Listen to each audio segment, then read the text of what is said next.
નમસ્તે વિદ્યાર્થી મિત્રો, આપણે પ્રીવિયસ લેક્ચર છે એની અંદર શેની ચર્ચા કરી હતી ભાઈ? તો કે એની અંદર આપણે રુધિર જૂથ છે એના વિશે સંપૂર્ણ પ્રકારની ઇન્ફોર્મેશન લઈ લીધી હતી. એટલે કે એની અંદર આવનારા કયા કયા પ્રકારના કોષો છે, ઈ કોષોનું કાર્ય શું છે, એના અનુલક્ષીને બ્લડ ગ્રુપ રુધિર જૂથના પ્રકાર કયા કયા છે, ફાઇનલ ટૂંકમાં રુધિર કોષને અનુલક્ષીને આવતી તમામ ઇન્ફોર્મેશન. ત્યારબાદ આપણે ઇન્ફોર્મેશન જોઈ કે રુધિર જૂથ છે ઈ શું છે અને એના કેટલા પ્રકાર છે, એની બધી ઇન્ફોર્મેશન લઈ લીધી. ત્યારબાદ આપણે રુધિર જામી જવાની ક્રિયા છે એની પણ ઇન્ફોર્મેશન લઈ લીધી. ફાઇનલ અહીંયા ક્યાંક રુધિર કોષો વાળો પોર્શન છે એ પૂર્ણ થાય છે. હવે આપણે જવાનું છે, એન્ટર થવાનું છે પરિવહન તંત્ર અને તેના પ્રકાર. ક્લિયર? આપણે એન્ટર થવાનું છે પરિવહન તંત્ર અને એના પ્રકાર ઉપર. ફાઇનલ તો સ્ટાર્ટ કરીએ. પહેલું તમને ખબર જ છે ભાઈ, પરિવહન તંત્ર અને તેના પ્રકાર. ફાઇનલ તો તમને એવું પૂછવામાં આવે કે ભાઈ ખુલ્લું અને બંધ પરિવહન તંત્ર પર નોંધ આપો. એના પર નોંધ આપો. ફાઇનલ આવો ક્વેશ્ચન પૂછવામાં આવે, બરાબર? દાખલા તરીકે તફાવત હોય તો 2 માર્ક્સ ની અંદર હશે. ફાઇનલ અથવા તો 3 માર્ક્સ ની અંદર આવનાર એવો ક્વેશ્ચન છે. તો હવે એની અંદર આપણે 1 બાય 1 ડિફાઇન કરીએ પરિવહન તંત્રને. તો ફર્સ્ટ ઓફ ઓલ પહેલું છે ખુલ્લું પરિવહન તંત્ર. ફાઇનલ ખુલ્લું પરિવહન તંત્ર. ચાલો એને આપણે ડિફાઇન કરીએ કયા પ્રકારનું છે. તો કે ખુલ્લું પરિવહન તંત્ર પ્રકાર ખબર પડી ગઈ. હવે એને આપણે ક્યાંક ને ક્યાંક ડિસ્ક્રાઇબ કરી લઈએ. ચાલો શું હશે, કેને તમે ખુલ્લું પરિવહન તંત્ર કહેશો? ફાઇનલ તો જુઓ,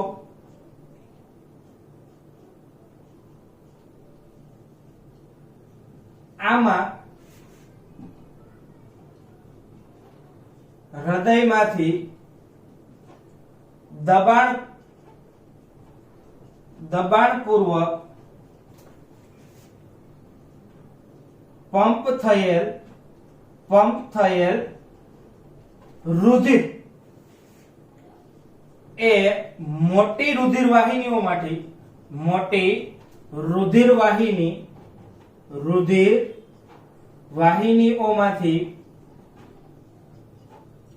પસાર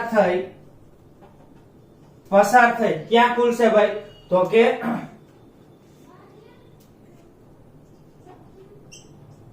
ખુલ્લી ગુહા અથવા તો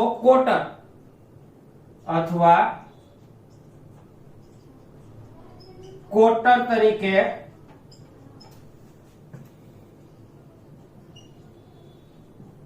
ઓળખાતી શરીર ગુહામાં ખુલે છે. ક્લિયર? અને આ પ્રકારના પરિવહનને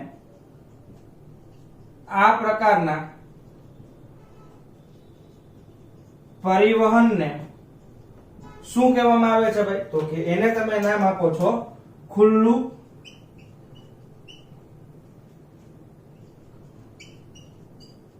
પરિવહન તંત્ર. ચાલો ભાઈ આમાં કઈ સમજાણું નહીં, એક સમજાય એવી વાત કરો. ફાઇનલ તો જોઈ લે. સપોઝ આ કયો ભાગ છે તો હું એમ કહી દઉં કે આ હૃદયનો ભાગ છે. Final okay.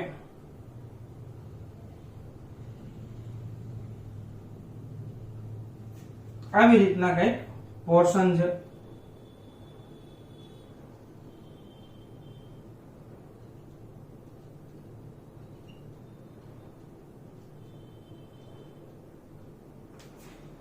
ચાલો જોતા જજો.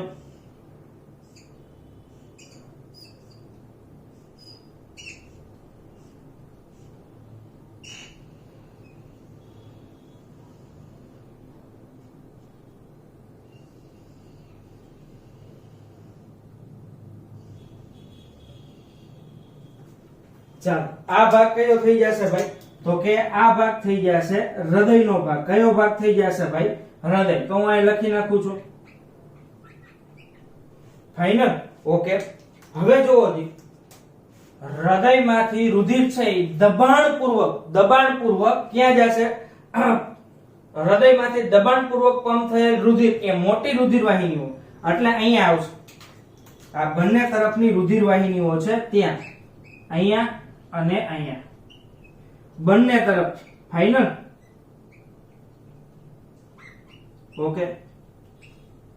ક્યાં આવે છે? તો કે ખુલ્લી ગુહા. એટલે આ ભાગ રહ્યો, આટલો ભાગ એ કયો થઈ જશે? ખુલ્લી ગુહા અથવા તો કોટર તરીકે ઓળખાતી કયો ભાગ થઈ જશે ભાઈ? તો કે એને તમે નામ આપશો, આ વિસ્તાર છે એને તમે નામ આપો છો શરીર ગુહા. શું નામ આપો છો ભાઈ? શરીર ગુહા. ત્યાં ઈ ખુલે છે એટલે રુધિર ત્યાં આવે છે. ફાઇનલ. ઓકે. આ પ્રકારનું જે પરિવહન છે એને તમે શું કહેશો? ખુલ્લું પરિવહન તંત્ર. અને અહીંયા જે પ્રમાણમાં રુધિર એકઠું થયેલ છે, બરાબર, આને તમે નામ આપ્યું છે શરીર ગુહા, આ વિસ્તાર. ફાઇનલ. ઓકે. હવે તો કે અહીંયા એકઠું થયેલું રુધિર ઈ પુનઃ પાછું ક્યાં જશે ભાઈ? તો કે પુનઃ પાછું હૃદયની અંદર જશે. એટલે એનું પરિવહન કંઈક આ પ્રકારનું હશે. ધમની અને શિરા છે એને તમે અલગ રીતના વ્યાખ્યાયિત કરી શકો નહીં. ધમની અને શિરાને અલગ રીતના વ્યાખ્યાયિત કરી શકો નહીં. એટલું ખાસ તમારે ધ્યાન રાખવું. ઓકે. આ થઈ જશે એનું પરિવહન. ફાઇનલ. ખાસ ધ્યાન રાખજો કઈ તરફ કેવી રીતના પરિવહન આપવાનું છે. હવે આપણે જોઈ લઈએ એના ઉદાહરણ. આવું પરિવહન તંત્ર કેની અંદર જોવા મળે છે ભાઈ? તો કે એક તો જોવા મળે છે સંધિપાદ, અને બીજું કેની અંદર જોવા મળે છે ભાઈ? તો કે મૃદુકાયમાં. ફાઇનલ. ક્લિયર. સંધિપાદ અને કેમાં જોવા મળશે? તો કે મૃદુકાયની અંદર. ઓકે. સેકન્ડ વન કયું હશે ભાઈ? તો કે સેકન્ડ વન આપણે જોઈએ બંધ પરિવહન તંત્ર. શું જોવાનું છે ભાઈ? તો કે બંધ પરિવહન તંત્ર.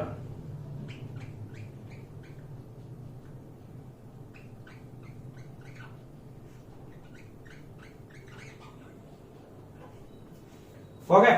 ફાઇનલ. જો તમારી સામે એક ફિગર આવી ગઈ. ક્લિયર. હવે આ ફિગર ની અંદર જો પહેલો પોર્શન તમને દેખાય છે ખુલ્લા પરિવહન તંત્રનો. અહીંયાથી અહીંયા જે તે કઈ રુધિર છે એ પણ તમને ફિગરમાં દેખાય છે.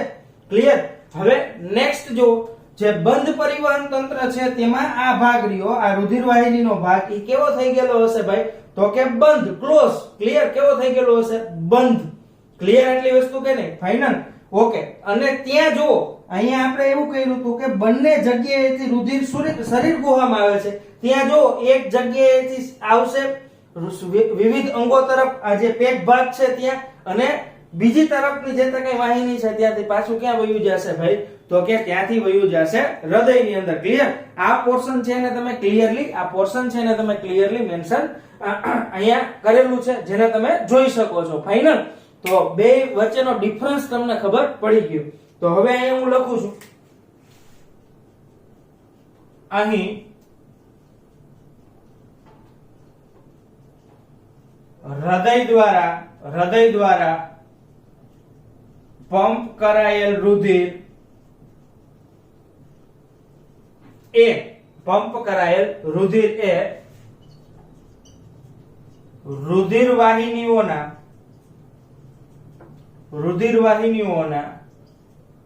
બંધ માળખા દ્વારા કેવા થશે ભાઈ? તો કે પરિવહન પામે છે. બંધ માળખા દ્વારા પરિવહન પામે છે. જેને તમે શું નામ આપો છો ભાઈ? તો કે જેને કહેવામાં આવે છે બંધ પરિવહન તંત્ર.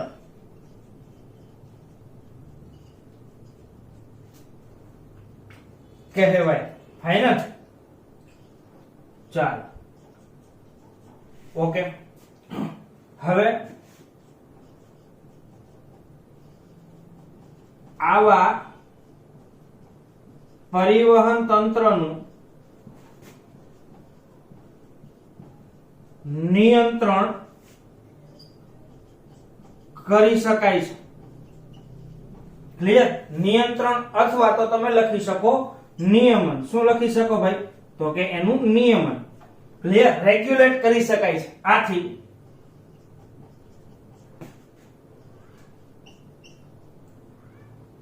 ખુલ્લા પરિવહન કરતા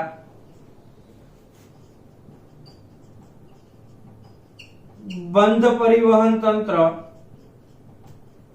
વધુ અથવા તો વધારે લાભદાયી છે. ક્લિયર? ચાલો, આટલો આખો પોઈન્ટ રહ્યો, આટલો આખો પોઈન્ટ થઈને ઈ VSQ ની અંદર અથવા તો MCQ ની અંદર આવી શકે કે શા માટે છે ઈ બંધ પરિવહન તંત્ર રહ્યું ઈ લાભદાયી છે. તો કે ભાઈ એનું તમે શું કરી શકો છો? ઈઝીલી નિયંત્રણ. ફાઇનલ એ આપણે જોવાનું જ છે. ક્લિયર? ઓકે, હવે અહીંયા જોઈએ એને ડાયાગ્રામેટિકલી આ પોઈન્ટ છે એને સમજી લઈએ. તો અહીંયા પાછું આપણે જોઈએ, સપોઝ આ ભાગ છે એ કયો હશે ભાઈ? તો કે એ ભાગ છે એ હૃદયનો ભાગ છે.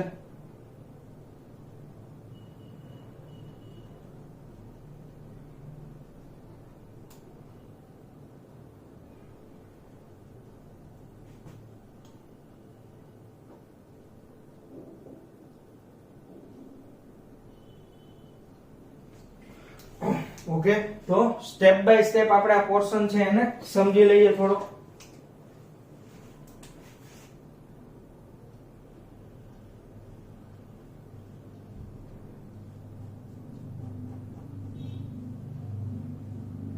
જેથી તમને થોડો ઘણો છે એનો વિશે આઈડિયા આવી જાય.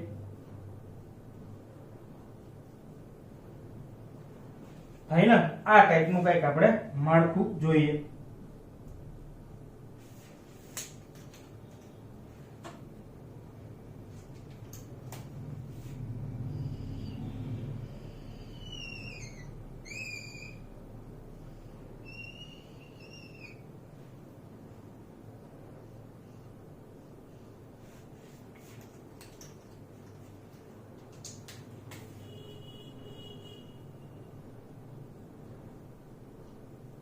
ક્લિયર? તો અહીંયા આપણે શું જોવાનું છે ભાઈ? તો કે આ ભાગ કયો છે ભાઈ? તો કે આને નામ આપી દઈએ આપણે હૃદય. ક્લિયર? ઓકે, હવે હૃદયમાંથી રુધિર ક્યાં જશે ભાઈ? તો કે ત્યાંથી રુધિર જાય છે, આપણું જે કઈ રુધિરનો પોર્શન છે એ રુધિર વાહિની. એટલે કયો ભાગ હશે ભાઈ? તો કે ત્યાંથી જશે ધમનીઓમાં. ધમનીઓમાંથી અહીંયા જો કેવું માળખું છે ભાઈ? તો કે આ છે બંધ માળખું. કેવું માળખું છે? ક્લિયર? અહીંયા સુધી શાયદ નહીં દેખાતું હોય. ફાઇનલ? તો આ પોર્શન છે એને જ આપણે શું નામ આપીએ છીએ ભાઈ? તો કે એને કહેશી બંધ માળખું. ક્લિયર? ઓકે, શું આવેલું હશે ભાઈ? તો કે અંગો હાજર હોય આ બંધ માળખા પાસે. ફાઇનલ? ઓકે, હવે ત્યાંથી રુધિર ધમનીઓમાંથી ક્યાં ગયું ભાઈ? બંધ માળખું અંગો તરફ. ન્યા કેવું રુધિર હશે ભાઈ? તો કે O2 યુક્ત. કેવું હશે? O2 યુક્ત. અંગોમાં ગયું O2 શું થઈ જશે? બંધ માળખામાં જાય એટલે O2 લેવાય અને CO2 છે એ કેવું થાય ભાઈ? મુક્ત. એટલે CO2 મુક્ત થશે એટલે રુધિર કેવું બની જાય ભાઈ? અહીંયા O2 યુક્ત હતું, અહીંયા CO2 મુક્ત થયું એટલે અહીંયા જે કઈ રુધિર છે એ કેવું બની જશે ભાઈ? તો કે એ બની જશે ડીઓક્સિજનેટેડ. અને એવું રુધિર કેની અંદર હોય ભાઈ? તો કે આ બ્લુ કલરનો પોર્શન છે એને શિરા કહેશો અને DO2 રુધિર હશે. ફાઇનલ? અને જ્યારે અહીંયા O2 યુક્ત રુધિર, O2 યુક્ત રુધિર એટલે ઓક્સિજન યુક્ત અને ઓક્સિજન વિહીન. ફાઇનલ? ધમની અને શિરા છે ને ક્લિયરલી મેન્શન કરી શકો છો તમે આ બંધ પરિવહન તંત્રની અંદર. હવે આપણે એની અંદર શું જોવાનું છે ભાઈ? તો કે એના એક્ઝામ્પલ, એના ઉદાહરણ કયા કયા છે. ફાઇનલ? એના ઉદાહરણ તો કયા કયા હશે ભાઈ? તો કે મેરુદંડી અને નુપુરક. કયા છે ભાઈ? મેરુદંડી અને નુપુરક. ક્લિયર? ફાઇનલ? મેરુદંડી અને નુપુરક. અહીંયા યાદ રાખવાનું છે ઉદાહરણની અંદર. ફાઇનલ? અહીંયા ઉદાહરણ સમરૂપ મેનુ. શું યાદ રાખશો ભાઈ? તો કે સમરૂપ અને મેનુ. સંધિપાદ અને મૃદુકાય. મેરુદંડી નુપુરક. ફાઇનલ? ઓકે, સમરૂપ મેનુ વાળો જે કઈ પોર્શન છે એ શું કામ એને મેં લખાયો ભાઈ? તો કે આગળ જતા તમને ઘણું બધું બાયોલોજી ભણ્યા હશો એટલે આના એક્ઝામ્પલ છે એ યાદ રહેશે નહીં, અને આના એક્ઝામ્પલ વાળો પોર્શન છે એ નીટ એમસીક્યુ ની અંદર આવી શકે. ફાઇનલ. તો આ થઈ જશે ક્યાં ખુલ્લું પરિવહન તંત્ર અને બંધ પરિવહન તંત્ર વિશેની ઇન્ફોર્મેશન. ફાઇનલ. ખુલ્લા પરિવહન તંત્ર અને બંધ પરિવહન તંત્રની ઇન્ફોર્મેશન. રુધિર છે અહીંયા ગુહાની અંદર આવે છે, ત્યાંથી હૃદયમાં વહી જાય છે. ધમની અને શિરા છે એને અહીંયા વ્યાખ્યાયિત કરી શકાતી નથી. જ્યારે અહીંયા વિદ્યાર્થી મિત્રો ધમની અને શિરા છે ને વ્યાખ્યાયિત કરી શકાય છે. ધમની ની અંદર ઓક્સિજન વાળું રુધિર છે અને શિરાની અંદર કેવું રુધિર હશે? ઓક્સિજન વિહીન, એટલે કે ડીઓક્સિજનેટેડ, DO2. ફાઇનલ. જે ટર્મ્સ છે ને આપણે સમજી લેશી લાસ્ટમાં. ઓકે, તો આ થઈ જશે ક્યાંક બંને પ્રકારના પરિવહન તંત્ર. એક્ઝામ્પલ યાદ રાખવાના, 2 થી 3 માર્ક્સ ની અંદર ક્વેશ્ચન પૂછાય છે. ફાઇનલ. આ VSQ અહીંયાથી પણ પૂછાય છે. VSQ વાળો પોર્શન છે એ અહીંયાથી પણ પૂછાય છે. ફાઇનલ. અને ત્રીજું અહીંયાથી એના MCQ ની અંદર, નીટ MCQ ની અંદર જે તે કઈ ઉદાહરણ છે એ પણ પૂછાય છે. ફાઇનલ. તો આટલું તમારે છે એ યાદ રાખવાનું રહેશે. હજી આપણે નેક્સ્ટ સેશનમાં, આ જ લેક્ચરના નેક્સ્ટ સેશન ની અંદર જવાનું છે. હૃદય છે એની અંદર આવેલા ખંડો, બરોબર, અથવા તો ખંડોની દ્રષ્ટિએ હૃદય છે એના કેટલા પ્રકાર પાડી શકાય એ આપણે સમજવાનું છે. ફાઇનલ. તો નેક્સ્ટ સેશન આ જ લેક્ચરમાં સમજીએ આપણે હૃદયની અંદર આવેલા ખંડો અને એના આધારે હૃદયના પ્રકાર. ફાઇનલ.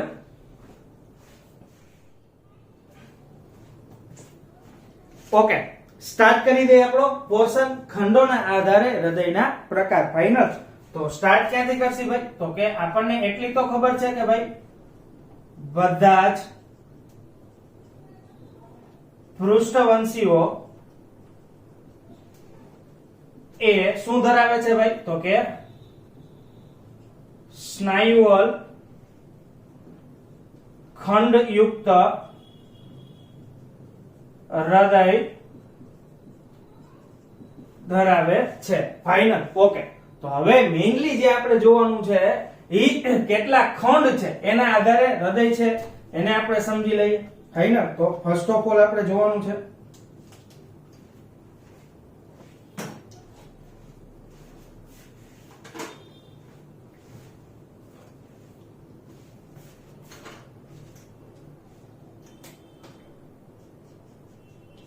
ફર્સ્ટ દ્વિખંડીય હૃદય. ઓકે. સેકન્ડ વન ત્રિખંડીય હૃદય અને થર્ડ વન 4 અથવા તો ચતુષ્ખંડીય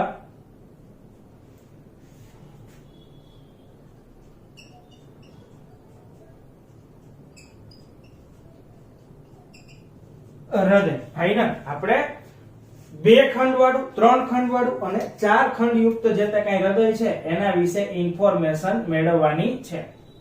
તો લેટ્સ સ્ટાર્ટ. આપણે સ્ટાર્ટ કરી દઈએ ભાઈ. પહેલું આપણે જે જોવાનું છે દ્વિખંડીય હૃદય. ઓકે, દ્વિખંડીય હૃદયની અંદર શું હશે ભાઈ? તો કે તેમાં અથવા તો આવું હૃદય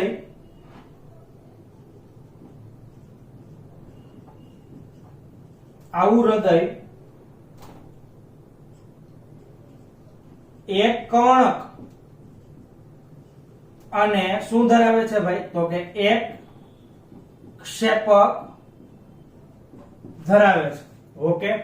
ત્રિખંડીય હૃદયની અંદર શું હશે ભાઈ? તો કે આવું હૃદય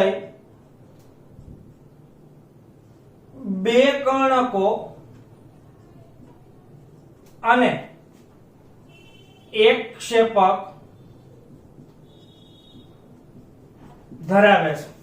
ઓકે, અહીંયા આવી જાવ.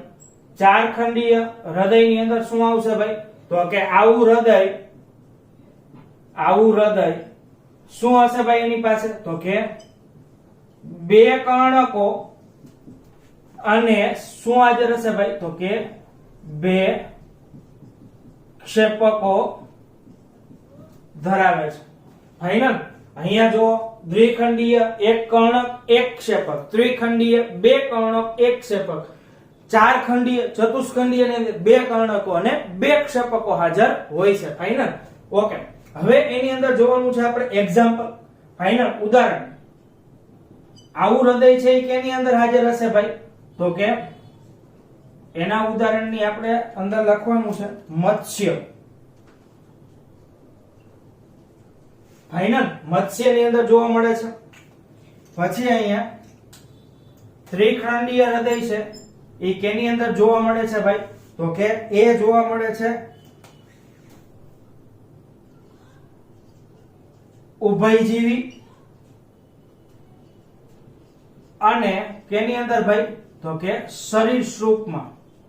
પણ અપવાદરૂપ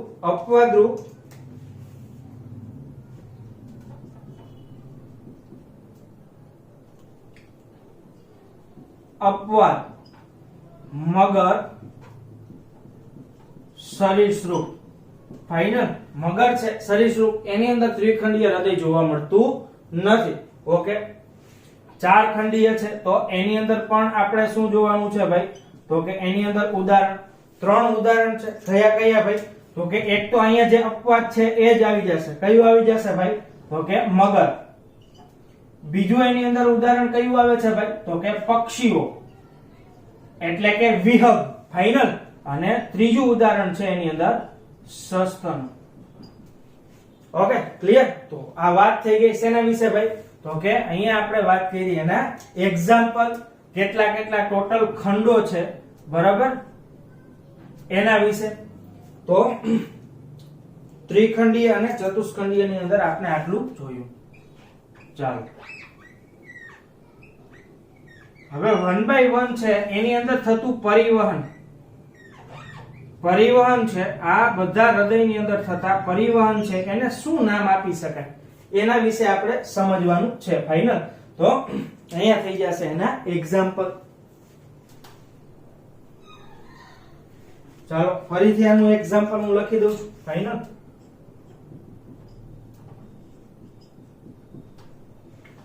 શું લખ્યું હતું ભાઈ? તો કે ઉભયજીવી.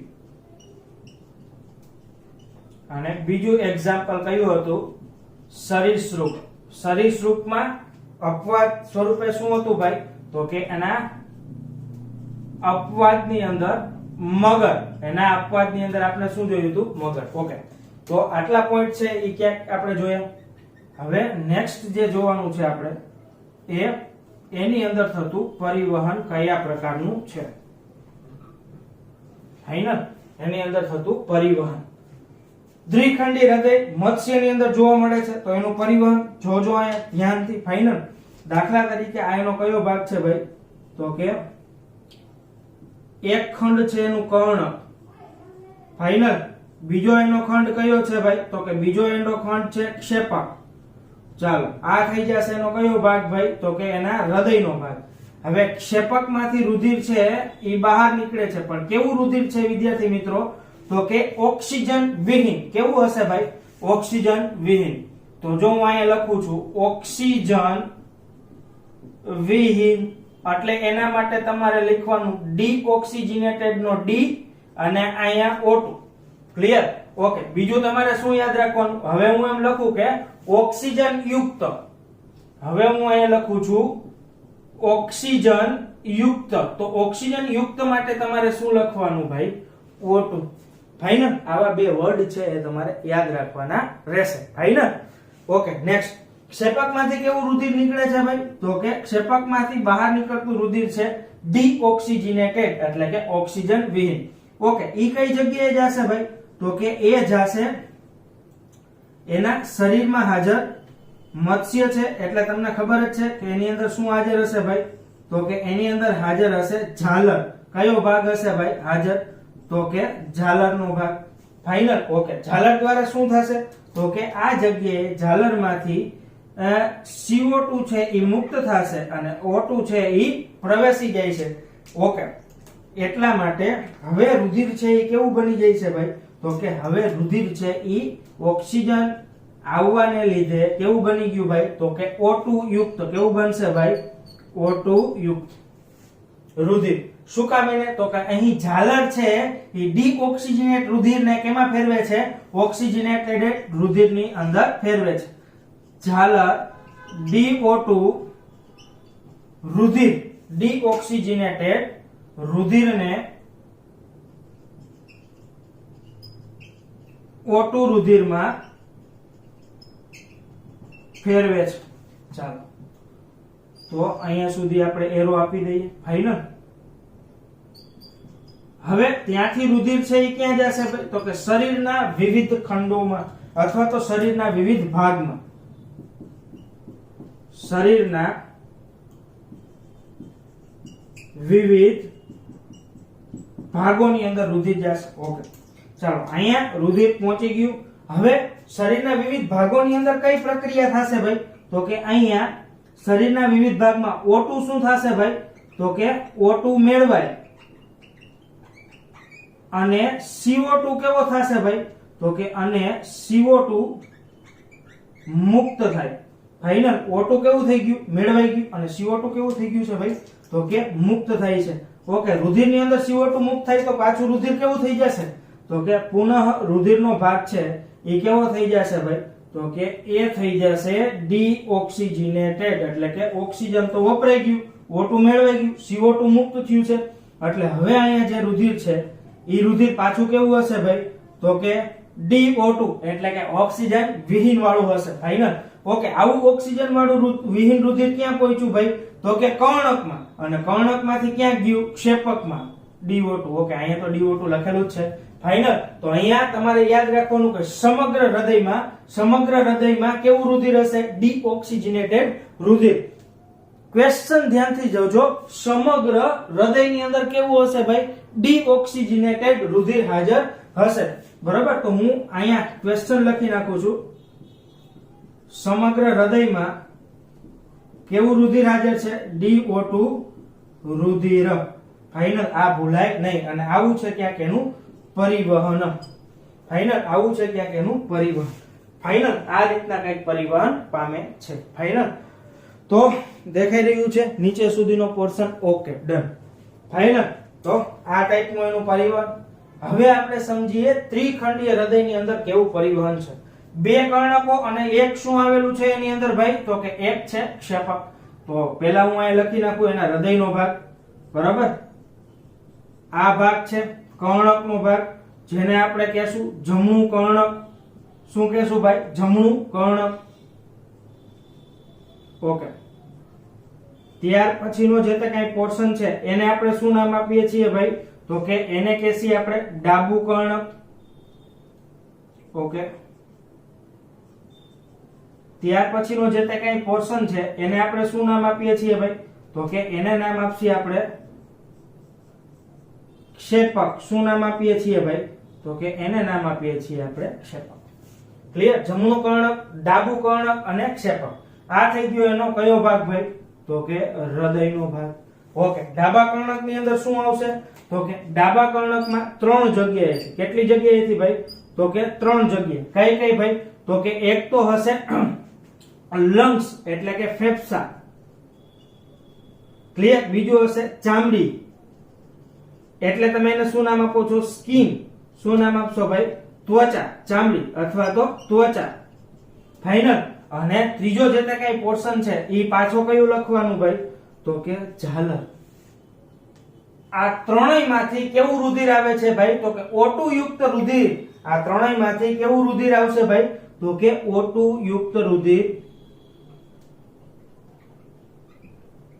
ક્યાં પ્રવેશે ભાઈ? ડાબા કર્ણકમાં પ્રવેશે.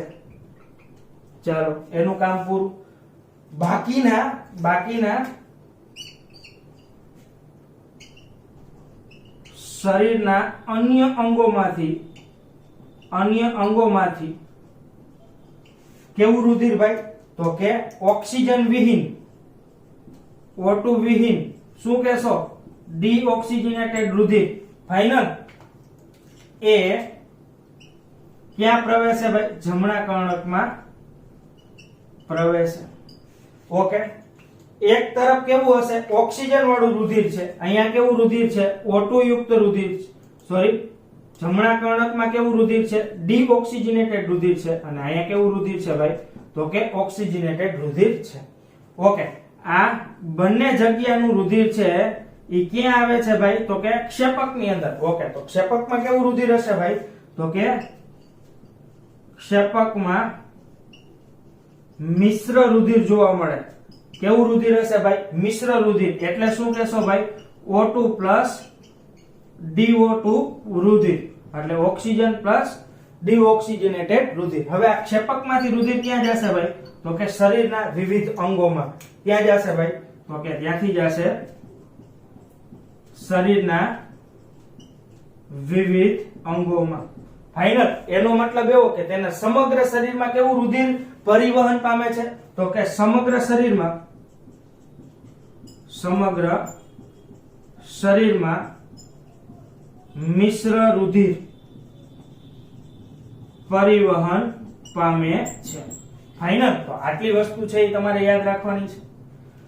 ઓકે, હવે આવે છે ચાર અથવા તો ચતુષ્કંડીય રુધિર માટે.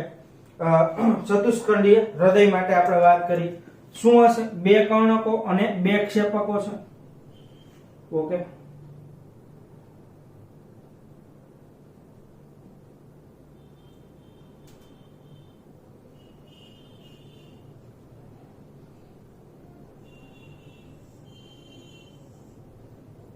ચાલો, આ રીતનું કઈક એની અંદર ખંડો છે એટલે તમને સમજવામાં સરળતા રહે.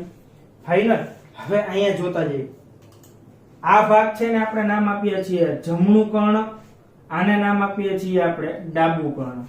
ક્લિયર? હવે અહીંયા તો કે જમણું ક્ષેપક અને આને નામ આપીએ છીએ ડાબું ક્ષેપક.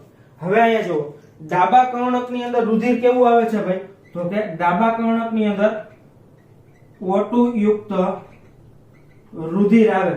અને આ O2 યુક્ત ક્યાં જાય ભાઈ? ડાબા ક્ષેપકમાં. અને ડાબા ક્ષેપકમાંથી ક્યાં જશે ભાઈ? તો કે O2 યુક્ત રુધિર શરીરના વિવિધ અંગો તરફ. ફાઇનલ. અંગોમાં અથવા તો અંગો તરફ. ફાઇનલ.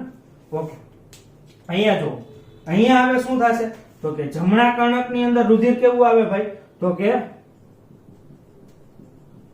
શરીરના વિવિધ અંગોમાંથી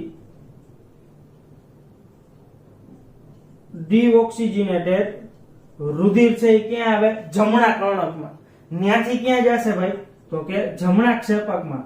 અને આ જમણા ક્ષેપકની અંદર શું થશે ભાઈ? તો કે ત્યાંથી રુધિર ક્યાં જશે ભાઈ?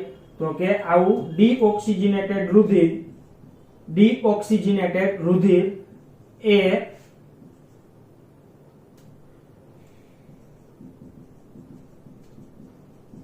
ફેફસામાં વહન પામે. ફાઇનલ. ઓકે, ફેફસામાં શું થશે ભાઈ? તો કે આ ફેફસાની અંદર ડીઓક્સિજનેટેડ રુધિર આવ્યું એટલે ફેફસા શું કરશે ભાઈ? ફેફસામાં O2 યુક્ત રુધિરમાં કેવું થઈ જાય છે ભાઈ? તો કે ફેરવાય છે. હવે આવું ઓક્સિજન યુક્ત રુધિર ક્યાંથી આવ્યું હશે ભાઈ? તો કે ફેફસામાંથી. ક્યાંથી આવે છે? ફેફસામાંથી ઓક્સિજન. ડીઓક્સિજન વાળું ફેફસામાં જાય અને ફેફસામાં ઓક્સિજનેટેડ ની અંદર કન્વર્ટેડ થઈ જાય અને finally it comes into the. Finally ક્યાં આવે છે ભાઈ? તો કે ડાબા કર્ણક ની અંદર આવી જશે. ફાઇનલ. તો આ રીતનું કઈક પરિવહન થાય છે. ફાઇનલ. તો અહીંયા જુઓ, અહીંયા કર્ણક એક તરફનો જમણો ભાગ છે અને એક તરફ ડાબો ભાગ છે. જમણા ભાગની અંદર સંપૂર્ણ રીતના કેવું રુધિર હશે? ડીઓક્સિજનેટેડ રુધિર. જ્યારે ડાબા ભાગની અંદર કેવું હશે? ઓક્સિજનેટેડ રુધિર. તો અહીં શું થાય છે ભાઈ? તો કે અહીંયા જે આ પ્રકારનું ચતુષ્કંડીય હૃદય છે તેમાં એના માટે લખું છું, અહીં હૃદય દ્વારા ડીઓક્સિજનેટેડ અને ઓક્સિજનેટેડ રુધિરને અલગ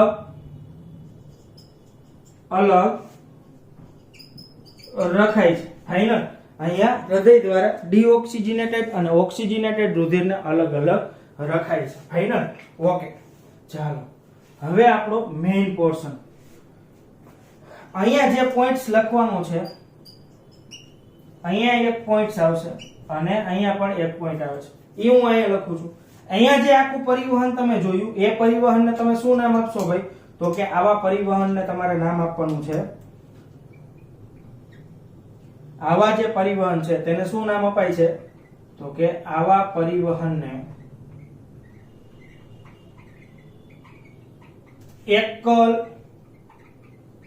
પરિવહન કહેવાય. ફાઇનલ મત્સ્યની અંદર કેવું જોવા મળે? એકલ પરિવહન. ફાઇનલ. ઓકે, અહીંયા જુઓ, અહીંયા જે પરિવહન તમે જોયું 3 ખંડની અંદર, એને શું કહેવાનું ભાઈ? તો કે એને કહેવાનું અપૂર્ણ બેવડું પરિવહન કહેવાય. ફાઇનલ. આવા પરિવહનને શું કહેશો ભાઈ? અપૂર્ણ બેવડું પરિવહન કહેવાય. જ્યારે અહીંયા આવી જાવ, શું લખશો ભાઈ અહીંયા? તો કે આવા પરિવહન ને બેવડું પરિવહન કહેવાય. શું કહેવાય ભાઈ? તો કે બેવડું પરિવહન કહેવાય. તો હવે તમને એમસીક્યુ ની અંદર પૂછે, આ જે 3 છેલ્લા જે આપણે પોઈન્ટ લખ્યા એ ક્યાં આવશે ભાઈ? તો કે એમસીક્યુ ની અંદર અથવા તો વીએસક્યુ ની અંદર પૂછે કે ભાઈ એકલ પરિવહન એટલે શું? સમજાવો. અપૂર્ણ બેવડું પરિવહન સમજાવો. બેવડું પરિવહન અથવા તો એના એક્ઝામ્પલ, અથવા તો ત્રિખંડીય, દ્વિખંડીય અને ચતુષ્ખંડીય હૃદય છે, બરાબર, ઈ શું છે એના વિશેની તમને ઇન્ફોર્મેશન પૂછે તો તમને આટલી ઇન્ફોર્મેશન લખતા આવડવી જોઈએ. ફાઇનલ. તો સ્ટાર્ટ કરીએ આપણે. દ્વિખંડીય હૃદયની અંદર એક કર્ણક, એક ક્ષેપક, સમગ્ર હૃદયની અંદર ડીઓક્સિજનેટેડ રુધિર છે. ઉદાહરણ આવે છે મત્સ્ય પરિવહન. ક્ષેપકમાંથી ડીઓક્સિજનેટેડ, ઝાલરમાં ડીઓક્સિજનેટેડ ઓક્સિજનેટેડ ની અંદર ફેરવાઈ જાય, વિવિધ અંગોમાં ઓક્સિજન વાળું રુધિર જાય, અંગોમાંથી હૃદય તરફ ડીઓક્સિજનેટેડ રુધિર. હૃદયમાં આખું હૃદય છે એની અંદર ડીઓક્સિજનેટેડ રુધિર છે, એટલો તમને ખ્યાલ આવવો જોઈએ. ફાઇનલ.